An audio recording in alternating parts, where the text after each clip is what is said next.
Imagine a world where invisible algorithms are kind of silently shaping your destiny. We're talking about everything from whether you get a job to the interest rate on your loan, even if you're targeted by law enforcement. What if these, powerful mathematical models, the ones designed for peak efficiency, were actually making things less fair for a lot of people? It's a pretty striking thought, isn't it? Today, we're taking a deep dive into weapons of math destruction. That's a really powerful idea introduced by the mathematician and author Cathy O'Neil. Her work shines a light on how these seemingly objective big data models can subtly but significantly increase inequality and even threaten democracy itself. Yeah, and what makes Cathy O'Neil's perspective so compelling is her unique background, right? She has a PhD in math from Harvard. Then she was a quant, using complex math and finance right there on Wall Street. She actually saw the 2008 financial crash firsthand, saw how abstract math could have this just devastating real-world impact. And after that, she became a data scientist, started her blog Math Babe, even joined Occupy Wall Street. It's like she had this front row seat. It really is a front row seat to the very systems she then wrote about. It gave her this incredible insight. Definitely. It's this rare mix of deep technical know-how and a really clear ethical view on how these things are used out in the world. Exactly. That combination is what makes her analysis so sharp. So for this deep dive, what we really want to do is get into how these systems actually work, uncover some maybe surprising facts from the source material, Right. and more importantly, what it all means for you listening and for society as a whole. Ready to dig in? Let's do it. Okay, so to start, maybe we should clarify what a model actually is in this context. It's basically an abstract representation of some process. Could be Yeah. anything, right? A baseball Yeah. game, planning family meals. A model just takes what we know, the information we have, and uses it to predict outcomes or guide decisions. And actually, we all use thousands of informal models in our heads every day, don't we? Oh, absolutely. Constantly. Whether you're figuring out what your kids might eat for dinner, like Cathy O'Neil describes doing, or you're a baseball team trying to optimize player performance, you're using a model. O'Neil talks about her own meal planning. She considers preferences, ingredients, her energy level, she cooks. And the feedback, did they eat it? Was it healthy? That lets her update her mental model for next time. It's dynamic. It learns. Right, that constant feedback loop seems crucial. But what happens when that loop breaks down? Or when a model isn't really designed to learn and improve for everyone involved? I guess that's where Cathy O'Neil's weapons of math destruction come in. What did she say really defines them? Yeah, that's exactly the point. She pinpoints 3 critical things that turn a regular model into a WMD, as she calls them. First is opacity. These models are often secret. Their inner workings are, like she says, invisible to all but the highest priests, the tech folks who build them. So for you, this means you often don't even know you're being judged by an algorithm, let alone how it decided, whatever it decided about you. Just no transparency. So it's hidden, Mm-hmm. and you can't argue with it.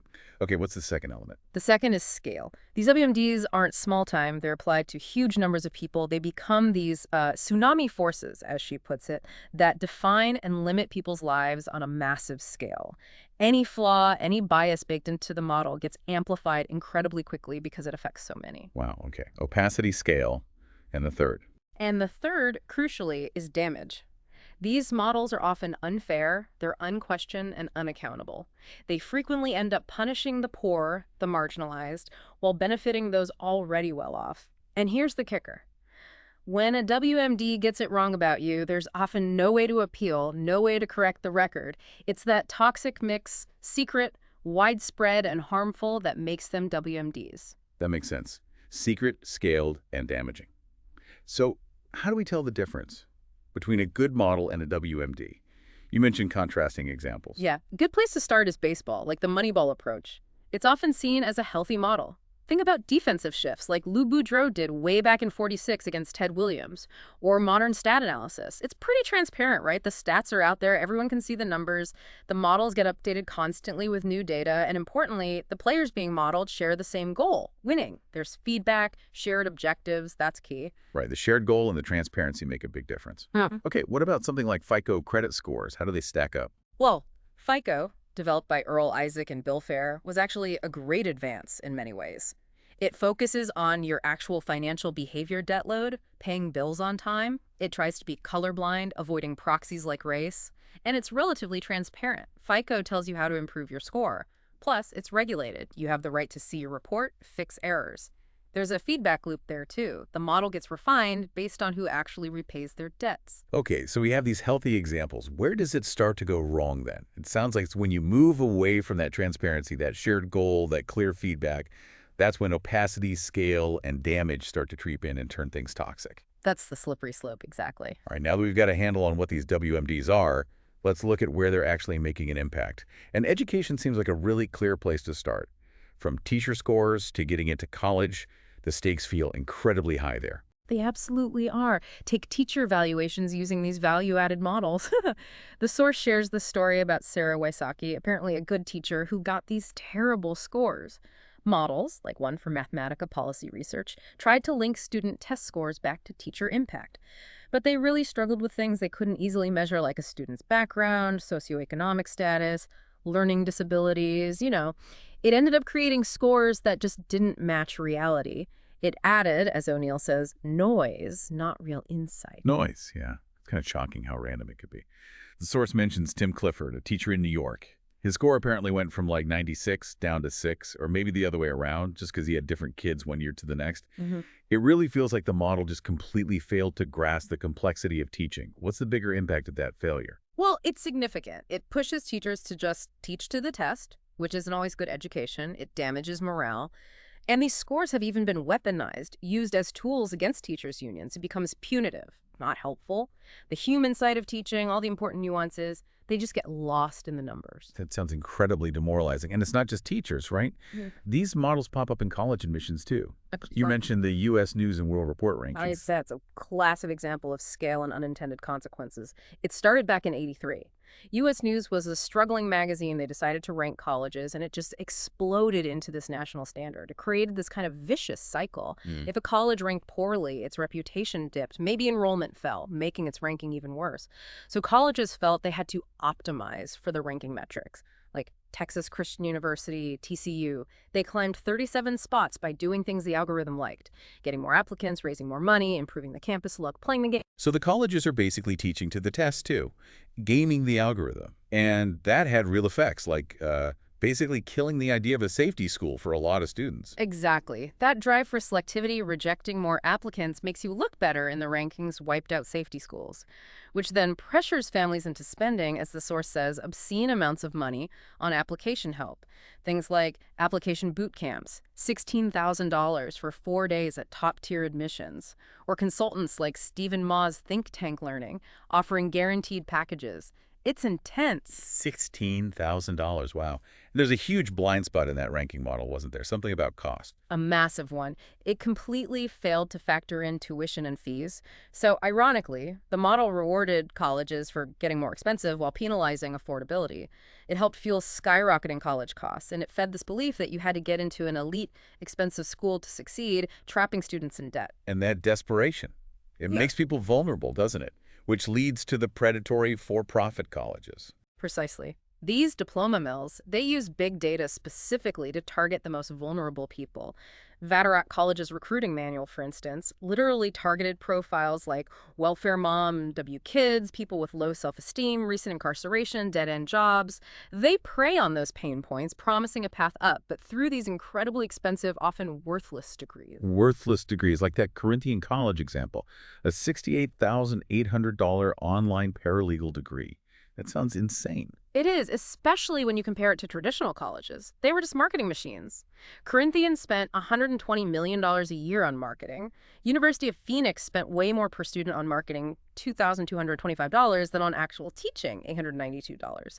They used sophisticated A/B testing, machine learning, everything to optimize their ads. Even fake ads, like one pretending Obama wanted moms back in school just to get leads. That's just awful. And the damage. Immense, mountains of debt, $3.5 billion just for Corinthian colleges students. And the diplomas they got were often worth less than those from community colleges and about the same as a high school diploma. It's a devastating cycle. It really is. That death spiral of modeling in education, it just locks people into disadvantage. And we see similar, really stark parallels when we look at the justice system. The promise there is efficiency in predicting crime, but it often seems to punish poverty instead. Yeah. Recidivism models are a big one. They're used in, 24 states. These models look at things like your family background, your neighborhood, who your friends are, their criminal records. using tools like the LSIR questionnaire. Now, they might not ask about race directly, but those factors, where you live, who you know, are often proxies for race and class, so they disproportionately flag poor people, minorities. A University of Maryland study found Harris County prosecutors were way more likely to seek the death penalty for Black and Hispanic defendants. 3 times more likely for African Americans, 4 times for Hispanics, even for the same crime.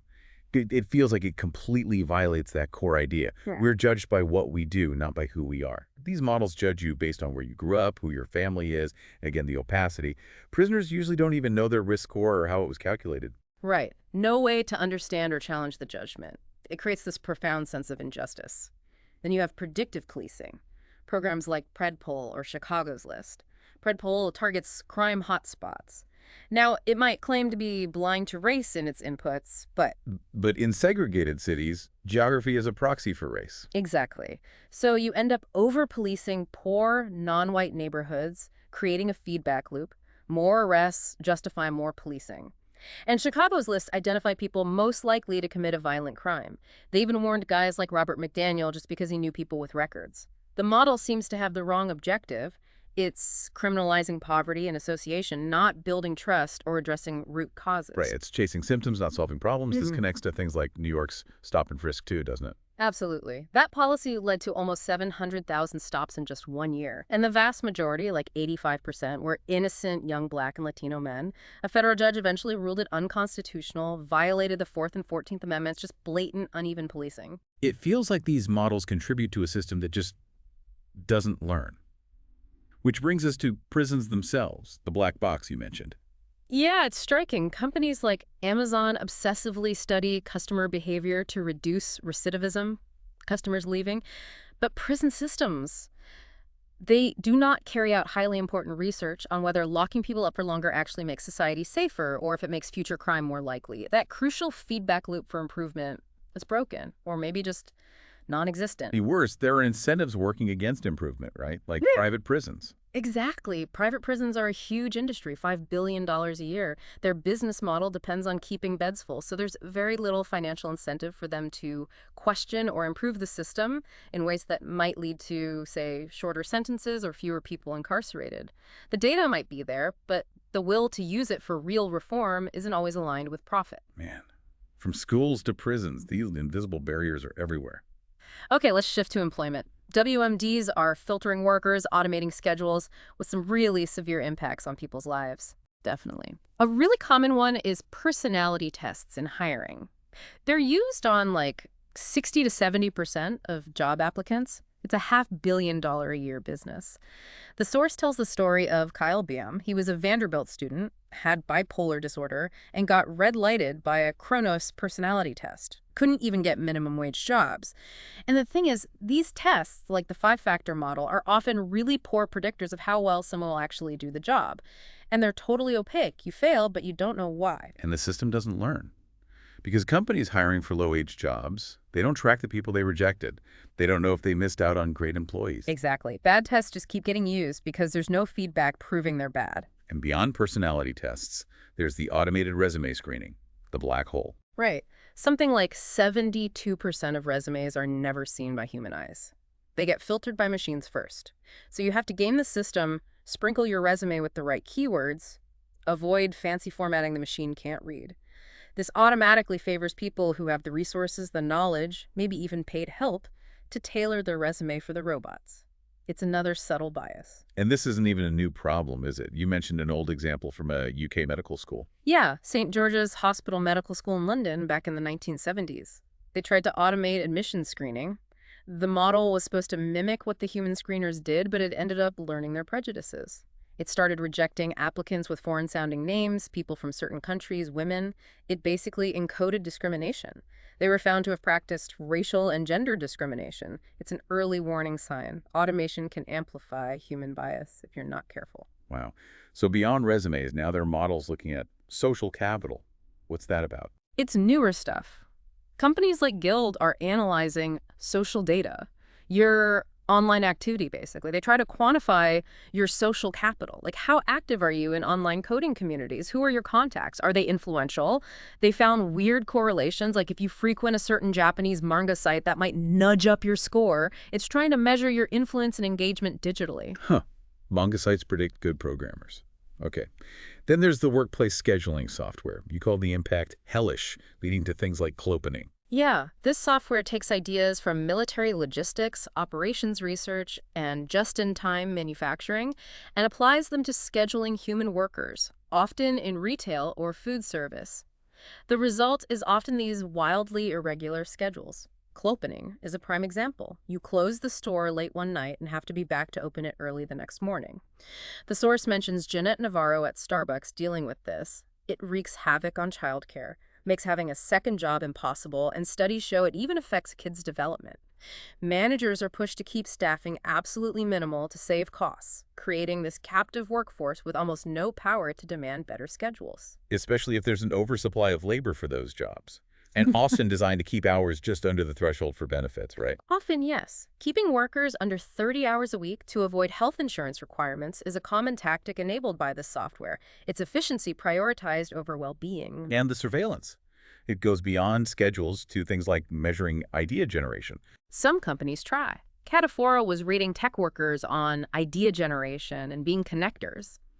There was an MIT study at a Bank of America call center using sociometric badges, wearables, tracking who talked to whom, tone of voice. Interestingly, they found the most productive teams were actually the most social, the ones who talked to each other more, even if it broke the rules. But these systems really struggle to quantify valuable soft skills, like giving helpful advice during lunch. People who seem like losers, according to the metrics, might get fired, and there's little feedback to show the system was wrong. Measuring the unmeasurable. And finally, in employment, there are these wellness programs. They sound good, but can be coercive. They really can be. The source talks about Aaron Abrams and Anthem Insurance. He had to earn health points or pay a $50 a month penalty. These programs often tie your health data, sometimes using metrics like BMI body mass index, which is centuries old and widely criticized. Right. BMI calls muscular athletes overweight. Exactly. Or it mislabels many Black women. It's a flawed metric. They tie these things to your compensation or insurance costs. The companies claim it saves healthcare costs, but O'Neil argues it's often just another tool to raid their employees' paychecks. Basically a form of wage theft disguised as wellness. Okay, so the pattern is clear. Models built for efficiency or profit often end up causing harm, especially to the vulnerable. Let's move into finance. We talked about FICO being relatively okay, but now there are these new E-scores. Yeah, and this is where O'Neil sees things marching us back in time. While FICO trying to be fair and transparent, these new E-scores use a blizzard of proxies to judge your creditworthiness, and unlike FICO, they're often totally opaque. That's the big red flag. So totally hidden scores. How do they even work? What are they looking at? Well, companies like Neustar create these scores that you rarely, if ever, see. They use them to route callers, for instance. Your score determines if you get sent to the high-value customer service line or the basic one, based on how profitable they think you are. And they calculate these scores using thousands of data points. People like you, models based on your zip code, what you buy online, your browsing history, even, according to Zest Finance, things like your spelling and capitalization on an application form can feed into the score. It's incredibly granular and often invisible profiling. Wow. Spelling mistakes affecting your credit access. And this creates a feedback loop, right? A negative one. A really pernicious one. If you live in a rough section of East Oakland, maybe you get a low E-score based on your zip code and other proxies. That leads to less credit being offered to you or only at much higher interest rates, which makes it harder to improve your financial situation, which probably reinforces the factors that gave you the low score in the first place. It's a death spiral of modeling, trapping people. We touched on this earlier, but it's worth hitting again using credit reports and hiring. Yes, because it's such a clear example of a damaging proxy. Using someone's credit score to judge their trustworthiness for a job, it disproportionately affects low-income applicants and applicants of color. Why? Because bad credit often results from things like job loss, unexpected medical bills. A medical debt being the biggest cause of bankruptcy, yeah. Exactly. Things that have absolutely zero to do with whether you'll be a good, reliable employee. But the score becomes a barrier. And all this relies on the data being accurate. But there are huge problems with data brokers and errors, aren't there? Massive problems. These companies compile profiles on millions of us, pulling data from thousands of sources. The files can become toxic messes. The source mentions Helen Stokes, wrongly linked to old arrest records that were supposed to be expunged, and Catherine Taylor, whose file got mixed up with another Catherine Taylor who had a criminal record. Trying to fix these errors is incredibly difficult for consumers. A bad score based on wrong data can follow you around for years. It really reminds me of that Google Photos mistake, the gorilla incident. That's such a stark example, isn't it? Google's algorithm, trained on images, mistakenly labeled photos of Black people as gorillas. It shows how even without any malicious intent, machine learning can go terribly wrong and amplify bias if the training data isn't diverse enough or if the system isn't thoroughly tested. The algorithm just reflects the biases in the data it learned from. A crucial reminder that these systems aren't magic. They're built by humans, using human-generated data. Okay, so this reach extends everywhere, even into the heart of democracy itself. Political micro-targeting. That feels like a whole different level of algorithmic influence. It really is. The source says modern consumer marketing provides politicians with new pathways to specific voters, so they can basically tell them what they know they want to hear. It shifts politics from broad public addresses to these highly tailored, almost private messages. And the Obama campaign's data team, led by Ray Ghani, was famous for pioneering some of this, right? They were. Ghani's team took ideas from supermarket loyalty programs identifying persuadables, like shoppers who switch brands if there's a discount, and applied that logic to voters. They used massive troves of consumer, demographic, and voting data, ran thousands of tests and tweaks to build detailed voter profiles. This allowed them to target messages with incredible precision, figuring out who needed what kind of nudge to vote or donate or volunteer. And then groups like Cambridge Analytica took it even further into psychographic profiling. Right. Cambridge Analytica got access to huge numbers of Facebook profiles, using things like likes to develop these psychographic analyses. They tried to map voters onto the big 5 personality traits, openness, conscientiousness, etc., and then tailored ads based on those psychological profiles, like running specific Ted Cruz ads in Las Vegas targeted at voters predicted to have certain personality types. It's trying to push psychological buttons. The effect of all this, it feels like it erodes our shared sense of reality. It really does. It leads to politicians being able to quietly sell multiple versions of themselves to different groups. It feeds confirmation bias because you mostly see messages designed to appeal to what you already believe. And it makes it harder to access the political messages our neighbors are seeing, creating these filter bubbles. The source points to things like 43% of Republicans in one poll believing Obama was Muslim as an example of how misinformation can flourish in this environment. Our common ground just splinters. And the end result is that it actually undermines democracy. O'Neil argues strongly that it does. By focusing so much money and attention on persuading a small slice of swing voters in swing states, it means the rest of us are virtually ignored. Your importance as a voter gets calculated by an algorithm. It turns elections into resource allocation problems based on models rather than broad debates engaging all citizens. Wow. Okay, that's a pretty bleak tour through the world of WMDs. Yeah. So after all that, what's the path forward? How do we start to, reclaim some control and disarm these things? It feels like step one is maybe challenging that techno-utopia idea. Absolutely. We have to start by admitting that algorithms and technology can't do everything. We need to, as O'Neil says, get a grip on our techno-utopia, acknowledge these tools have limits, they have biases, they can cause real harm, they aren't neutral magic wands. So what practical steps can we take? Algorithmic audits sound promising. They are. The idea is to treat these WMDs like black boxes. You can't always see inside, but you can study their inputs and outputs. You look at who gets approved, who gets rejected, what scores people get, and you analyze that data to figure out the model's hidden assumptions and check them for fairness. The source mentions projects like Princeton's Web Transparency and Accountability Project, using bots to find bias, or ProPublica's Message Machine reverse engineering political ads, but it's not easy. The big players, web giants like Google and Facebook, often push back hard, citing trade secrets, their secret sauce, or privacy policies.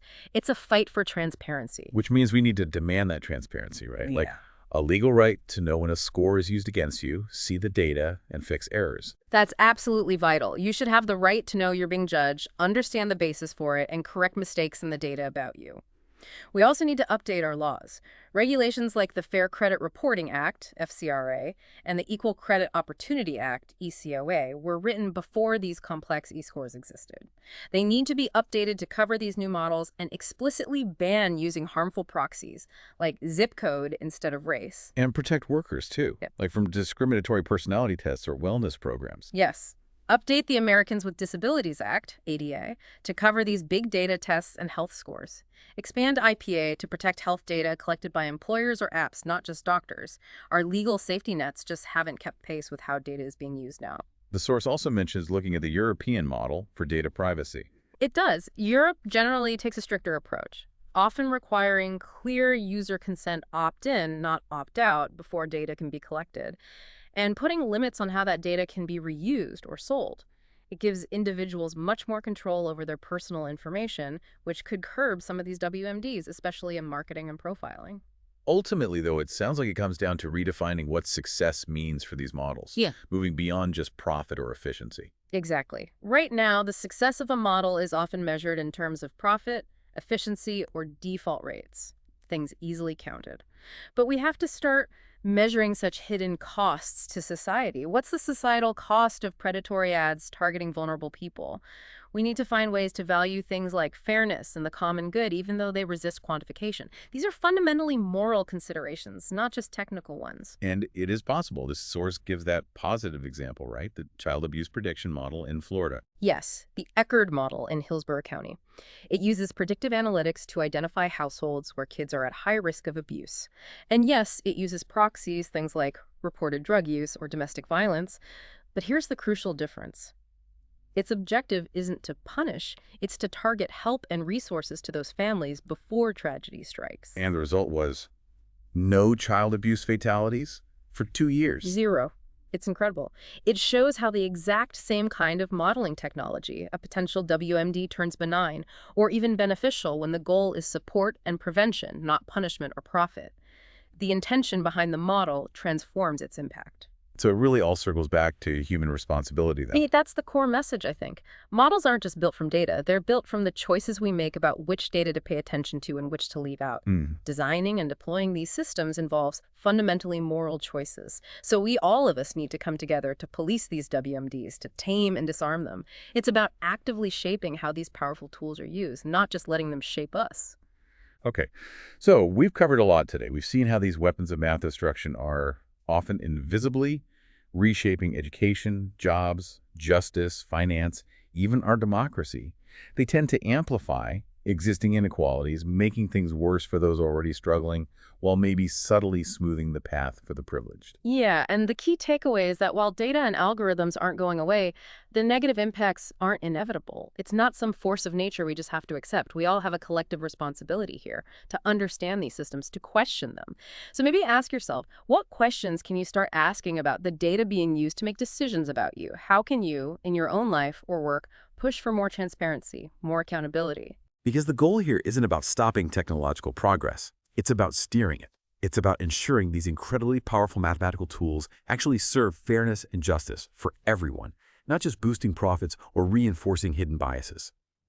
So here's a final thought to leave you with. Can we truly make sure that in this ongoing data revolution, we learn from the mistakes we're seeing now?